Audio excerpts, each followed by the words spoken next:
राधे राधे दोस्तों, आपका हमारे YouTube चैनल दिव्य भक्ति ज्ञान वेग में हार्दिक स्वागत है। आज हम सोमवार की व्रत कथा सुनेंगे। ओम नमः शिवाय। प्रिय भक्तों, जो मनुष्य सोमवार के दिन भगवान भोलेनाथ की यह पावन कथा सुन लेता है, उसके जीवन के सारे दुख स्वयं मिट जाते हैं। सोमवार का दिन देवादिदेव महादेव को समर्पित है। वह देवता जो अत्यंत भोले हैं, जो मात्र एक लोटे जल से प्रसन्न हो जाते हैं, जिन्हें हर शुभ कार्य में पहले स्मरण किया जाता है और जिनका नाम लेते ही सारे विघ्न दूर हो जाते हैं। कहते हैं, जो व्यक्ति सोमवार की सुबह उठते ही शिवजी की यह कथा सुनता है, उसका जीवन स्वयं प्रभु के आशीर्वाद से भर जाता है। उसके जीवन के सारे पाप, संताप और बाधाएं ऐसे मिट जाती है जैसे सूर्य की पहली किरण घने अंधकार को चीर देती है।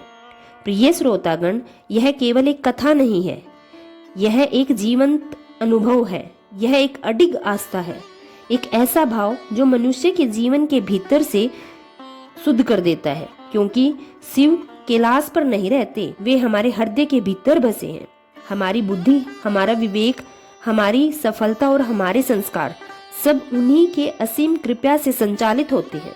कहते हैं, जब कोई व्यक्ति सच्चे मन से सोमवार के दिन महादेव की कथा सुनता है, तो उसके घर की नकारात्मक समाप्त हो जाती है। घर में सुख, समृद्धि, सौभाग्य और परम शांति का वास होता है। व्यापार में उन्नति होती है, परिवार में प्रेम की अविरल धारा बहती है और चंचल मन में अद्भुत स्थिरता आती है। इसलिए यह दिन केवल पूजा का नहीं, बल्कि आत्म शुद्धि का दिन है। जब हम अपने भीतर बैठे शिव तत्व को जगाते हैं, तो जीवन की हर मुश्किल आसान हो जाती है। तो अब इस पावन सुबह अपने मन को शांत कीजिए, अपनी सांसों की गति को धीमा कीजिए और अपने भीतर उस दिव्य स्वर को सुनिए जो गूंज रहा है, ओम नमः शिवाय। क्योंकि जो व्यक्ति श्रद्धा से इस महामंत्र का उच्चारण करता है, उसके जीवन में कभी कोई संकट नहीं ठहरता। जो सोमवार की इस कथा को भावपूर्वक सुनता है, उसके जीवन की हर रुकावट को स्वयं त्रिकालदर्शी महादेव दूर करते हैं। तो आइए अपने भीतर की सोई हुई श्रद्धा को जागृत कीजिए। दोनों हाथ जोड़िए और प्रेम से उच्चारित कीजिए, हर हर महादेव, जय शिव शंभू। आज की यह कथा आपको उस दिव्यता से जोड़ेगी जहां हर संकट केवल प्रभु के नाम से शांत हो जाता है। यह कथा केवल आपके कानों तक नहीं, बल्कि आपके अंतर मन के द्वार तक पहुंचेगी। प्रिय श्रोतागण, आगे बढ़ने से पहले मैं आपको अत्यंत महत्वपूर्ण बात बता देती हूँ, जिसे हमारे प्राचीन धर्म ग्रंथों में स्पष्ट रूप से कहा गया है। कोई भी कथा, विशेषकर भगवान से जुड़ी कथा, यदि बीच में छोड़ दी जाए तो वह केवल अधूरी जानकारी नहीं, बल्कि दोष का कारण बन जाती है। क्योंकि जब हम किसी दिव्य कथा को अधूरा छोड़ते हैं, तो हमारा मन उस अधूरे सत्य को लेकर भटकता रहता है। यही अधूरा ज्ञान हमें जीवन के कठिन समय में विचलित कर देता है। इसलिए आपसे निवेदन है कि आज इस सोमवार की दिव्य शिव कथा को अंत तक अवश्य सुने। यह केवल धार्मिक कथा नहीं, बल्कि जीवन का वह ज्ञान है जो आपके हृदय में छिपे हर भय, हर दुख और हर बाधा को जड़ से मिटा देगा। यह कथा आपको बताएगी कि कैसे स्वयं विषपान करने वाले नीलकंठ ने अपने सच्चे भक्तों के जीवन से दुख को विष की तरह सोख लिया और उनके मार्ग को मंगलमय बना दिया। इस कथा का कोई एक प्रसंग, कोई एक मार्मिक शब्द आपके जीवन की दिशा और दशा बदल सकता है। हो सकता है महादेव की इस लीला की कोई एक घटना आपके भीतर वह शांति जगा दे जिसकी खोज में आप वर्षों से भटक रहे हैं। इसलिए पूरी श्रद्धा से सुनिए, हर भाव को गहराई से समझिए और अंत तक मेरे साथ बने रहिए। अब मेरे साथ हाथ जोड़कर बोलिए, हे देवों के देव महादेव, करुणा के सागर भगवान शिव और जगत जननी माँ पार्वती, आज के इस पावन सोमवार व्रत के अवसर पर हम सभी भक्त आपके श्री चरणों में नमन करते हैं। हे प्रभु, हम सबके मन के सारे दुख कष्ट बाधाओं को दूर कीजिए। हम सबके जीवन में सुख शांति और समृद्धि का प्रकाश भर दीजिए। जो भी भक्त सच्चे मन और श्रद्धा से आज की यह पावन कथा सुन रहा है, उसकी हर मनोकामनाएं पूर्ण कीजिए। उसके जीवन में नई आशाएं, नई शुरुआत का संचार करें। प्रिय भक्तों, आज की यह कथा केवल एक कथा ही नहीं है, यह आपके जीवन में एक नई उम्मीद की किरण बनकर आएगी। अगर आप इस कथा को पूर्ण श्रद्धा, विश्वास और भक्ति भाव से सुनेंगे तो भगवान शिव की कृपा आप पर अवश्य बरसेगी और हो सकता है कि आज का यह दिन आपके जीवन में कोई बहुत बड़ी खुशखबरी लेकर आए। कोई अब तक की अधूरी मनोकामनाएं पूर्ण हो जाए, या फिर जीवन की कोई बड़ी समस्या, कोई बड़ी परेशानी हमेशा के लिए दूर हो जाए। तो आइए पूर्ण विश्वास और भक्ति के साथ इस कथा को सुनते हैं और महादेव से प्रार्थना करते हैं कि वे अपने आशीर्वाद से हम सबके जीवन को मंगलमय बना दे। आइए आज की व्रत कथा आरंभ करते हैं। किसी नगर में एक धनवान साहूकार रहता था। उसके घर में धन धान्य की कोई कमी नहीं थी। हर प्रकार से संपन्न होते हुए भी एक ही कष्ट था, वह निसंतान था। इसी कारण वह दिन रात दुखी रहता था। पुत्र प्राप्ति के लिए वह प्रत्येक सोमवार श्रद्धापूर्वक शिवजी का व्रत और पूजन किया करता था तथा शाम को मंदिर में जाकर शिवजी के सामने दीपक जलाता था।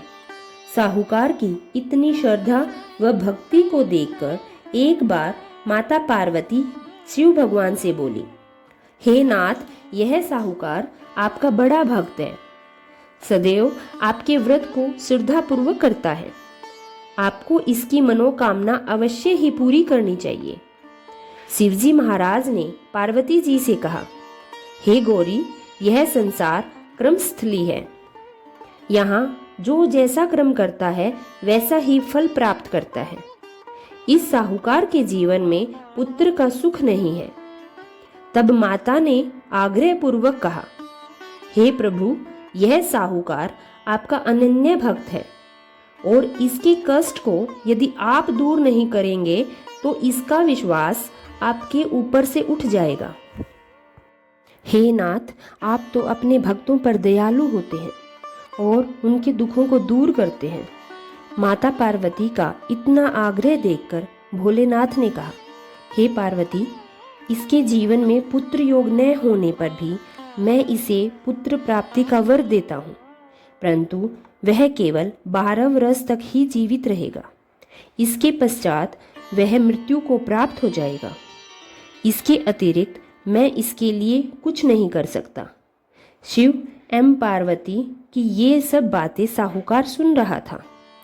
इससे उसे न कोई प्रसन्नता हुई न कोई दुख हुआ। वह पहले की भांति शिवजी की भक्ति में लगा रहा।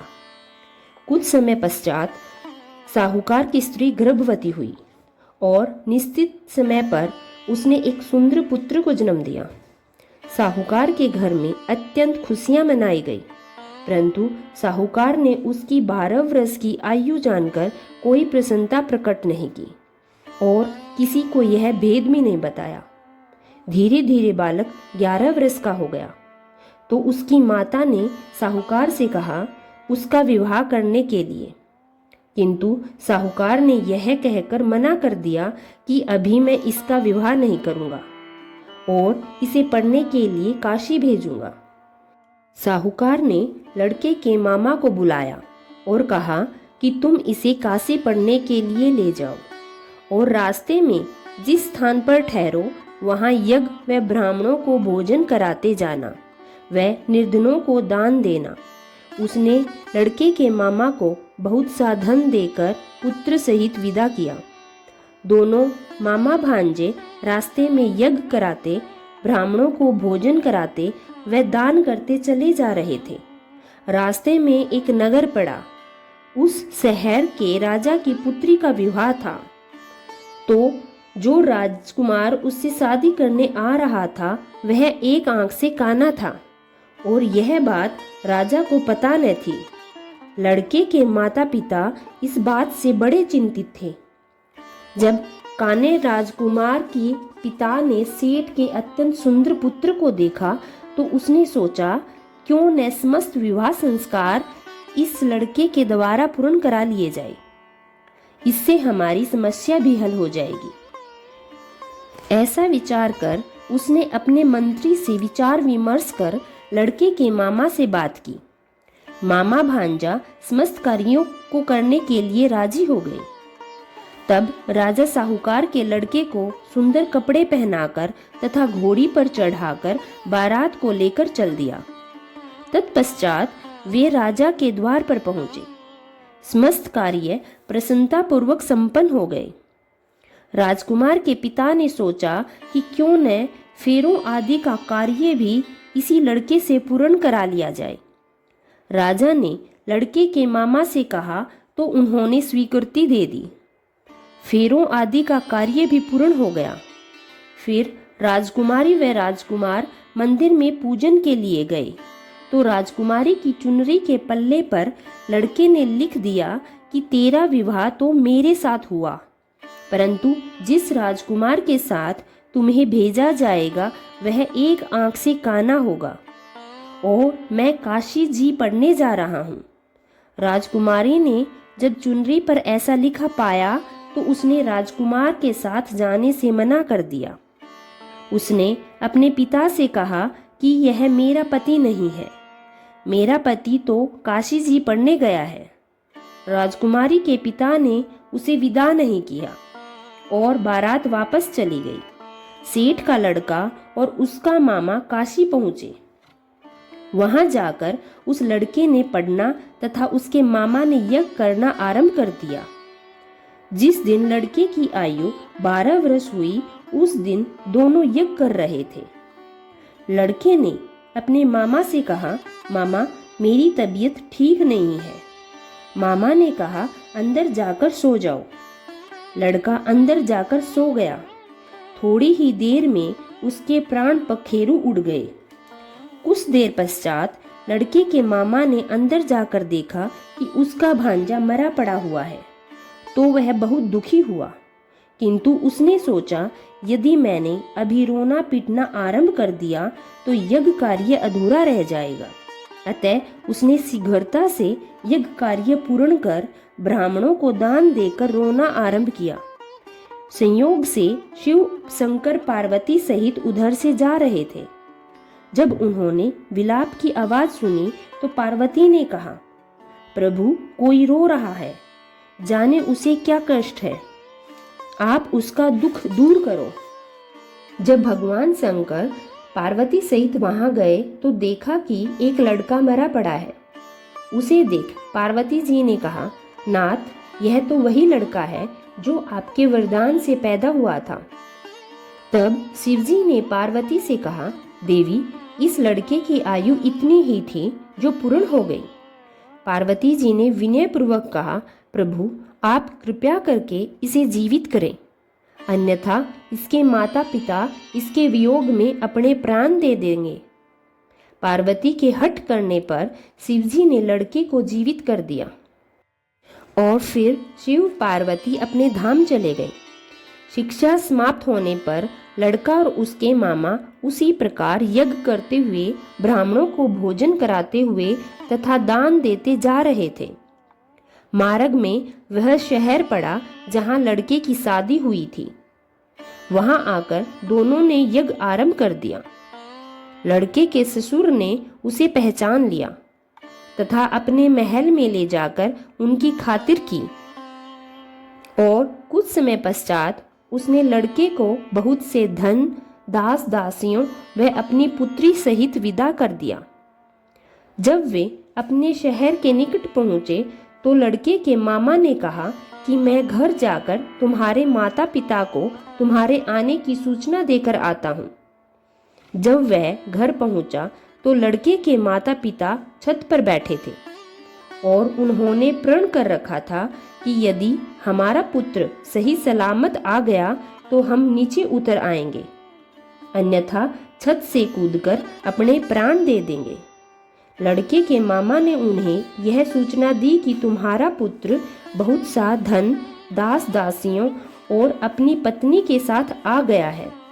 तो वे दोनों बहुत प्रसन्न हुए और खुशी खुशी नीचे आ गए।